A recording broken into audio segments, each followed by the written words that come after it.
નમસ્કાર. તો triple C plus જે એક્ઝામ છે સ્પીપાની એની જે અત્યારે જે પેટર્ન ચાલે છે એ પેટર્નની અંદર શું પેટર્ન છે, એના માટે કયા કયા સોફ્ટવેર જરૂરી છે, એની અંદર જે છે થિયરીમાં કઈ પ્રકારની પ્રિપરેશન કરવાની છે, પ્રેક્ટિકલમાં કઈ પ્રકારની પ્રિપરેશન કરવાની, એ આ આપણે વિડીયોમાં આપણે જોઈશું. તો પહેલા તો પેટર્ન આ રીતે છે. ટોટલ 100 માર્ક્સ છે.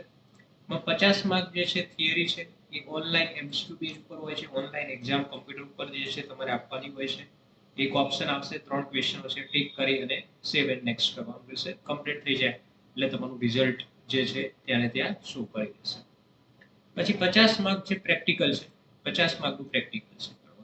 હવે પાસિંગ માર્કનું ક્રાઇટેરિયા એવું છે 50% લાવવાના છે, એટલે 50 માંથી 25 લાવવાના છે થિયરીમાં અને 50 માંથી જે છે 25 પ્રેક્ટિકલમાં લાવવાના છે. બંનેમાં 25-25 માર્ક્સ લાવો તો તમે પાસ થઈ જાઓ, અધરવાઇઝ ફેલ છે. અને ઇન કેસ તમે ફેલ એક્ઝામ તો જે એક્ઝામ બાકી જે તમારે આપવાની હોય છે. તો બંને માટે 50% ક્રાઇટેરિયા છે. તો પ્રિપેરેશન માટે મેઇન જે છે થિયરી પ્રિપેરેશન માટે એમસીક્યુ ખાસ કરીને વધારે તમે પ્રેક્ટિસ કરશો તો એ આની અંદર છે. હવે એના માટે સોફ્ટવેર આપણે વાત કરીએ તો પ્રેક્ટિકલ એક્ઝામ માટેના સોફ્ટવેરો કયા કયા છે, તો વિન્ડો 10 અથવા વિન્ડો 11 ઓપરેટિંગ સિસ્ટમ. બરાબર, અત્યારે ખાસ અમદાવાદમાં એક્ઝામ લેવાય એમાં વિન્ડો 11 ઓપરેટિંગ સિસ્ટમ આવે છે, કે જે ઓપરેટિંગ સિસ્ટમ આવે છે વિન્ડો 11 છે. અને અમુકમાં વિન્ડો 10 પણ હોઈ શકે છે. બંનેમાં ડિફરન્ટ નથી. પેલામાં સ્ટાર્ટ મેનુ લેફ્ટ સાઈડ આવે, પેલામાં વચ્ચે આવે છે 11માં. અને ઓફિસનું વર્ઝન છે એમએસ ઓફિસ 2019. આ વર્ઝન જે છે આની અંદર ચાલે છે 2019. 2019માં વર્ડ, એક્સેલ, પાવર પોઈન્ટ અને આઉટલુક, બરોબર, આ બધા જે છે વર્ઝન કયા છે 2019 જે લેટેસ્ટ વર્ઝન છે. અને મેઇન ફોકસ તમારું પ્રેક્ટિકલ નોલેજ, આના માટે મેઇન જે પ્રેક્ટિકલ નોલેજ તમારાની અંદર જરૂરી છે. એના પછી વર્ડમાં ખાસ કરીને જે પ્રેક્ટિકલની અંદર એક્ઝામની અંદર આપણે વર્ડમાં જે પૂછાતા પ્રશ્નો છે એમાં ટેબલ ફોર્મેટિંગને લગતું ટેબલ બનાવવાનું આવી શકે છે. ફોન્ટમાં પેરેગ્રાફ, બોલ્ડ, ઇટાલિક, અંડરલાઇન ફોન્ટને લગતા જે ફોર્મેટિંગના ક્વેશ્ચન છે, કલર છે, એ બધા આવે છે. પછી પેરેગ્રાફ ફોર્મેટિંગ આવે છે કે એમાં અલાઇનમેન્ટ આપવાનું હોય, લાઇન સ્પેસિંગ હોય, બીજા બોર્ડર આપવાના ક્વેશ્ચન હોય તો પેરેગ્રાફની અંદર આવે છે. પછી પેજ લેઆઉટ આવે છે, માર્જિન કરવાનું હોય, સાઇઝ હોય, ઓરિએન્ટેશન, તો એ આની અંદર લેઆઉટની અંદર છે. પછી ડિઝાઇનની અંદર પેજ બોર્ડર છે, પેજ જે છે એને લગતા ક્વેશ્ચનો, page colour, page border, watermark, એ બધું ડિઝાઇન ટેબની અંદર હોય છે. અને મેલ મર્જ, કે મેલ મર્જનો ઉપયોગ કરી અને તમારે 2 થી 3 વ્યક્તિઓને તમારે લેટર મોકલવાના હોય છે, તો આ ક્વેશ્ચન હોય છે. પ્રેક્ટિસ માટે તમે જે છે એપ્લિકેશન લેટર વધારે બનાવો, માર્કશીટ વાળું ટેબલ કરો, પછી મેલ મર્જનું એક લેટર કરી અને વ્યક્તિઓ આ જે પ્રેક્ટિસ મેન જે છે આ વધારે આની અંદર કરવાની. પછી ગુજરાતી ટાઈપિંગ સાથે સાથે ગુજરાતી ટાઈપિંગ વર્ડમાં જ કરવાનું આવે છે, એટલે ગુજરાતી ટાઈપિંગની પણ પ્રેક્ટિસ ખાસ કરીને કરવાની. કે લખવાનું આવે છે કે ગુજરાતીમાં હોય છે વર્ડની અંદર અમુક વાર, બરોબર, અમુક વાર ઇંગ્લિશમાં હોય છે, અમુક વાર ગુજરાતીમાં હોય છે. પાવર પોઈન્ટમાં પણ ગુજરાતીમાં લખવાનું આવે છે, તો ગુજરાતી ટાઈપિંગની પ્રેક્ટિસ પણ ખાસ આની અંદર રાખવી. પછી હવે આપણે વાત કરીએ આગળ એમએસ એક્સેલમાં ઇમ્પોર્ટન્ટ જે ક્વેશ્ચન છે. એમએસ એક્સેલમાં એક તો માર્કશીટ છે, એમાં ટોટલ છે, પર્સન્ટેજ છે, રિઝલ્ટ શોધવાની ફોર્મ્યુલા છે, એ ખાસ તૈયાર કરવી. પછી સેલરી શીટ છે, એમાં બેઝિક છે, એચઆરએ છે, પીએફ છે, નેટ સેલરી છે, કેવી રીતે શોધવાની. પછી પ્રાઇસ લિસ્ટ, બરોબર, જીએસટી વાળું હોય અથવા તો ખાલી પ્રાઇસ લિસ્ટ કેવી રીતે કેલ્ક્યુલેશન કરવાનું છે, ક્વોન્ટિટી રેટ આપ્યો હોય ટોટલ કેવી રીતે નીકળવાનું છે, અને પાઇવોટ ટેબલ, બરોબર.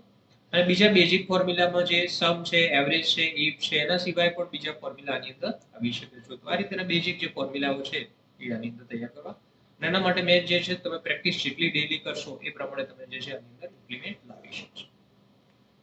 પછી આવે છે એમએસ પાવર પોઈન્ટ. પાવર પોઈન્ટની અંદર તમને કોઈ એક ટોપિક આપ્યો હશે, એના ઉપરથી તમારે 3 સ્લાઇડો બનાવવાની હોય છે. ખાસ કરીને 3 હોય છે, અમુક વાર 4 પણ આવી શકે છે. તો 3 સ્લાઇડ આની અંદર બનાવવાની હોય છે. પછી આની અંદર ટ્રાન્ઝેક્શન ઇફેક્ટ આપવાનું, ફૂટર ઇન્સર્ટ કરવાનું હોય, એની થીમ આપવાની હોય, બીજા ફોર્મેટિંગને લગતા ક્વેશ્ચન હોય એની અંદર સોલ્વ કરવાના છે. અને પછી આવે છે આઉટલુક. આઉટલુકમાં તમારી ઈમેલ આઈડી આપી હોય, ઈમેલ, સબ્જેક્ટ અને એટેચ ફાઇલ કઈ હોય તો એટેચ ફાઇલ લખી અને સેન્ડ કરવાનું હોય છે. એકદમ સિમ્પલ જ છે, આમાં કઈ હોતું નથી, બરોબર. લોગિન ઓલરેડી જ હોય છે, કઈ તમારે ઈમેલ આઈડી થી લોગિન કેવું કઈ કરવાનું નથી. ડાયરેક્ટ તમારે ખાલી પ્રોસેસ જ મેલની કરવાની હોય છે. એના પછી જે છે અધર ઇમ્પોર્ટન્ટ ક્વેશ્ચનમાં સ્ક્રીન સેવર સેટ કરવાના ક્વેશ્ચનો હોય છે, 5-5 માર્ક્સના આવતા હોય છે. એની અંદર પેઇન્ટ પ્રોગ્રામને લગતા હોય છે, એમાં ડ્રો કરી અને ફાઇલ સેવ કરવાની હોય છે, જીપીજી ફાઇલ સર્ચ કરવાની હોય છે, નોટપેડમાં જે કંઈ લખવાનું હોય છે, કમ્પ્યુટરમાં ડ્રાઈવની કેપેસિટી હોય અથવા બીજું કમ્પ્યુટરનું જે છે આખું કમ્પ્યુટરનું નામ શું છે બધા અને બીજી શોર્ટકટ કીઓ બનાવવાની આવે, નોટપેડ છે, વર્ડ છે, એક્સેલ છે, પાવર પોઈન્ટ છે, પેઇન્ટ છે, તો આ વસ્તુ ખાસ આની અંદર ધ્યાન રાખવાની. એના પછી જે છે આની અંદર CCC+ માં થિયરી માટેના ટોપિક. તો થિયરીમાં જે છે MS વર્ડ ની અંદર કયા ટેબ જે આવે છે, આ રિબન કોને કહેવામાં આવે છે, ટેબ છે, ફોર્મેટિંગ છે, એને લગતા ક્વેશ્ચનો આની અંદર આવતા હોય છે. તો કયા ટેબની અંદર કયું ઓપ્શન આવે છે એ ખાસ આની અંદર આવે છે. રિબનનો એરિયા જે છે ક્યાં આવે છે. પછી ટેબલ આવે તો ટેબલને લગતા ઓપ્શનો, મેલ મર્જને લગતા, સ્ટેપને લગતા ઓપ્શનો, એટલે કે અંદર જે ફંક્શનો આવે છે એને લગતા ક્વેશ્ચનો આની અંદર આવે છે. કયું ફંક્શન ક્યાં આવે છે, કેવી રીતે છે, અને સાથે સાથે મેઇન જે જરૂરી છે શોર્ટકટ કીઓ એ ખાસ આની અંદર તૈયાર કરવી. પછી કઈ વસ્તુ માટે તમે કયું ઓપ્શનનો ઉપયોગ કરશો એને લગતા ક્વેશ્ચનો આવે છે. તો વર્ડમાં જે પ્રેક્ટિકલ તમે કરતા હોય એને લગતા ક્વેશ્ચનો ખાસ હોય છે. એક્સેલમાં પણ એ રીતે કેટલી કોલમ છે, રો છે, પછી ફોર્મ્યુલા અને ફંક્શન છે, પછી ચાર્ટના લગતા ક્વેશ્ચનો હોય છે, પાઇવોટ ટેબલ ને લગતા જે છે ક્વેશ્ચનો, પછી ઓપ્શનો આવતા હોય, સોર્ટ, ફિલ્ટર આવતા હોય, ઓપ્શનો ક્યાં આવે છે, બરોબર, અને ફોર્મ્યુલાઓ જે આવતી હોય તો ફોર્મ્યુલા લગતા ક્વેશ્ચનો આની અંદર આવતા હોય છે. અને બીજી શોર્ટકટ કી પણ આની અંદર ધ્યાન રાખવાની કે શોર્ટકટ કી આવે છે, શોર્ટકટ કી પણ યાદ રાખવાની. પાવર પોઈન્ટમાં પણ એ રીતે જ ઓપ્શનો કયા લેઆઉટમાં કયા ઓપ્શનો આવે છે, ટ્રાન્ઝિશન ઇફેક્ટ, એનિમેશન ઇફેક્ટ અને શોર્ટકટ કીને લગતા ક્વેશ્ચનો આવી શકે. ઈમેલની અંદર ખાસ કરીને જે છે CC, BCC આખું નામ એનું આવી શકે. પછી અટેન્ડમેન્ટનો શેના માટે ઉપયોગ થાય છે, ઇનબોક્સ, સ્પામ છે, ડ્રાફ્ટ છે, સેન્ડ આઇટમ છે, એ ક્યાં એનો ઉપયોગ શું છે એ લખાઈ જશે. પછી AI ને લગતા ક્વેશ્ચનો આવે, AI ટૂલ્સ છે, AI વર્ઝન છે, ચેટબોટ છે, વોઇસ આસિસ્ટન્ટ, તો AI ને લગતા જે ક્વેશ્ચનો ખાસ કરીને થિયરીની અંદર આવતા હોય છે, લેટેસ્ટમાં જે AI ટૂલ્સ આવ્યા હોય.